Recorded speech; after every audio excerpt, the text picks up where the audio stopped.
Hello friends, ఈరోజు మనం మాట్లాడుకోబోయేది ప్రపంచంలోని ఒక పెద్ద మిస్టరీ అయిన ఏరియా 51 గురించి. ఏరియా 51 అనేది అమెరికాలోని నెవాడా ఎడారి మధ్యలో ఉన్న ఒక అత్యంత రహస్య మిలిటరీ స్థావరం.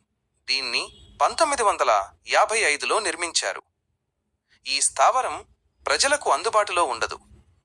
దీని మీదుగా విమానాలు కూడా ఎగరడానికి అనుమతి లేదు. అందుకే ఇది ఎప్పటికీ రహస్యంగానే ఉంది. అయితే ఈ మిలిటరీ బేస్ గురించి కొన్ని సిద్ధాంతాలు, కథలు ప్రచారంలో ఉన్నాయి. 1947లో న్యూ మెక్సికోలోని రోస్వెల్ అనే ప్రాంతంలో ఒక అంతుచిక్కని వస్తువు కూలిపోయింది. అది గ్రహాంతరవాసుల వాహనం యుఎఫ్ఓ అని. దాని శకలాలను, అందులో ఉన్న ఏలియన్ల శవాలను ఏరియా 51లో దాచి ప్రయోగాలు చేస్తున్నారని చాలామంది నమ్ముతారు. రాత్రి వేళల్లో ఇక్కడ వింతైన వెలుగులు, ఎగురుతున్న వస్తువులు కనిపించాయని చాలామంది చెప్పారు.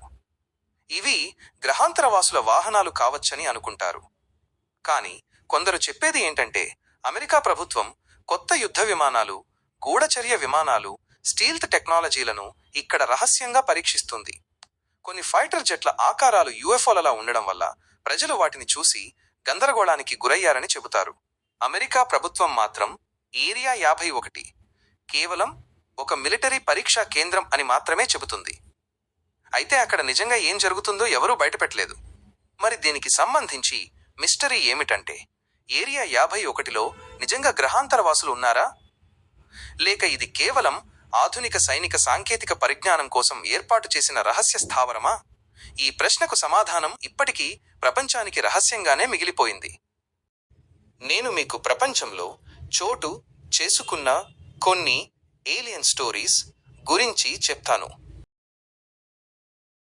ఫీనిక్స్ లైట్స్ సంఘటన 1997. 1997 మార్చి 13 అమెరికాలోని అరిజోనా రాష్ట్రంలో ఉన్న ఫీనిక్స్ నగరంలో ఆ రాత్రి ఆకాశం ఒక్కసారిగా ప్రకాశవంతంగా వెలిగిపోయింది. వేలాది మంది ప్రజలు ఒకేసారి ఒక అద్భుతమైన దృశ్యాన్ని చూశారు. భారీ త్రిభుజాకారపు లైట్లు నిశ్శబ్దంగా ఆకాశంలో కదులుతూ కనిపించాయి. కొందరు ప్రజలు అది సాధారణ విమానం కాదు, అది గ్రహాంతరవాసుల వాహనం లాగా అనిపించింది అని చెప్పారు. కానీ ప్రభుత్వం మాత్రం అవి కేవలం మిలిటరీ వాళ్లు వదిలిన వెలుగులు, ఫ్లేర్స్ మాత్రమే అని నేరుగా సమాధానమిచ్చింది. అయితే ప్రజల జ్ఞాపకాల్లో, వీడియో రికార్డింగ్స్లో వారి కళ్లకు కనిపించిన ఆ అద్భుత క్షణంలో ఆ సంఘటన ఇప్పటికీ ఒక పెద్ద యుఎఫ్ఓ మిస్టరీగానే మిగిలిపోయింది. అందుకే ఈ ప్రశ్న ఇప్పటికీ అలాగే ఉంది. అది నిజంగానే గ్రహాంతరవాసులు వచ్చారా, లేక అది ప్రభుత్వ రహస్య ప్రయోగమా? 1947 అమెరికాలోని న్యూ మెక్సికో రాష్ట్రం రోస్వెల్. ఒక రాత్రి ఆకాశం చీల్చుకుంటూ ఒక విచిత్రమైన వస్తువు పడిపోయింది. మొదట ప్రభుత్వం ప్రకటించింది ఇది ఒక ఫ్లయింగ్ డిస్క్, యుఎఫ్ఓ కావచ్చు.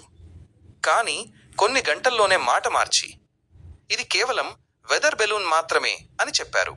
కానీ అక్కడి ప్రజలు మాత్రం వేరేలా చెబుతున్నారు. మేము చూసింది లోహంతో చేసిన ఒక స్పేస్ క్రాఫ్ట్. అంతేకాదు, వింత శరీరాలున్న ప్రాణులను మిలిటరీ తీసుకెళ్ళింది. అప్పటి నుండి రోస్వెల్ ఇన్సిడెంట్ ప్రపంచంలోని అతిపెద్ద యుఎఫ్ఓ రహస్యంగా నిలిచిపోయింది. ప్రశ్న మాత్రం ఇదే: ప్రభుత్వం నిజం దాచిందా, లేక మనం అతిశయోక్తి చేసుకున్నామా? 1994 జింబాబ్వేలోని ఒక చిన్న పల్లె స్కూల్. మధ్యాహ్నం సమయం. 60 మందికి పైగా చిన్నారులు స్కూల్ ప్రాంగణంలో ఆడుకుంటున్నారు. అప్పుడే ఆకాశం నుండి ఒక వింత నౌక దిగినట్లు చూశారు. ఆ యుఎఫ్ఓ నుండి బయటకు వచ్చిన చిన్న మనుషుల్లాంటి ప్రాణులు, పెద్ద కళ్లతో, నల్లని శరీరంతో. పిల్లలు చెబుతున్నారు అవి మాటలు మాట్లాడలేదు, కానీ మా మనసులోకి ఒక సందేశం పంపాయి: ప్రకృతిని కాపాడుకోండి, భూమిని నాశనం చేయొద్దు. ఆ పిల్లలందరి వర్ణన ఒకేలా ఉండటంతో ఈ సంఘటన ప్రపంచాన్ని ఆశ్చర్యపరిచింది. ఇప్పటికీ ఏరియల్ స్కూల్ ఎన్కౌంటర్ ఒక అద్భుతమైన మిస్టరీగా మిగిలిపోయింది. ప్రపంచంలో ఈ రకమైన సంఘటనలు చాలా చోటు చేసుకున్నాయి. కానీ ప్రశ్న మాత్రం ఒక్కటే: నిజంగా ఏలియన్స్ ఉన్నారా, లేక ఇవన్నీ మన ఊహలేనా? కామెంట్ చేయండి. ఇలాంటి రహస్యమైన వీడియోల కోసం మా ఛానల్ని ఫాలో అవ్వండి.